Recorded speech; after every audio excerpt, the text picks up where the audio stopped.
Good day and thanks for joining us. I'm Antika Rasava reporting from the Greek capital, and here's what's happening. Counterterrorism officials are reviewing a proclamation by a new terrorist organization that emerged over the weekend to claim responsibility for the killing of two members of the far-right Golden Dawn Party.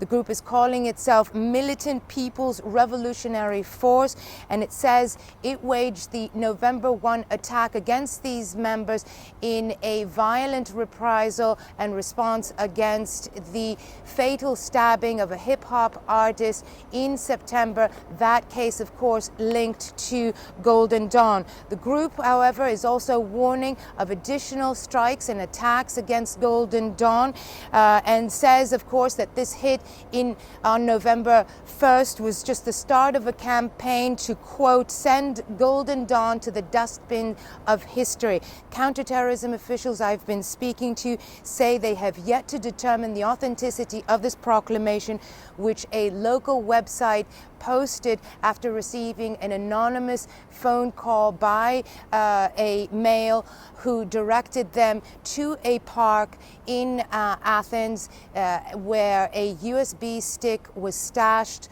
in a plastic bag, and that USB stick, of course, contained this proclamation. Authorities are suspecting, or were suspecting, another terrorist group linked to this particular attack. They are now considering the possibility that we may have a regrouping of terrorist elements here in Greece, and they are definitely concerned that this regrouping could mark a resurgence of domestic violence and therefore spell even more attacks, more potent attacks even in the future. Now, away from the investigative front, it remains surprising that despite the attack and this latest proclamation, authorities are refusing to afford Golden Dawn and its lawmakers state security. For, again, the lawmakers, the party offices and the various branch offices that this party has scattered across the nation. Interesting to note also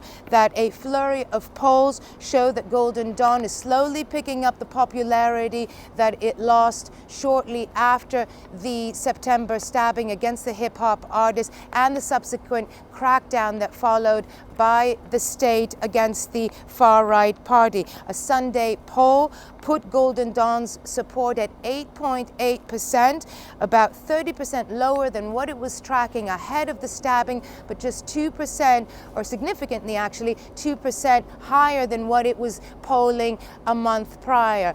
The margin, the difference is just 2%, but no other party in that same framework of time has managed to get that bump of popularity. We'll be minding these developments as they unfold. Join us here again tomorrow.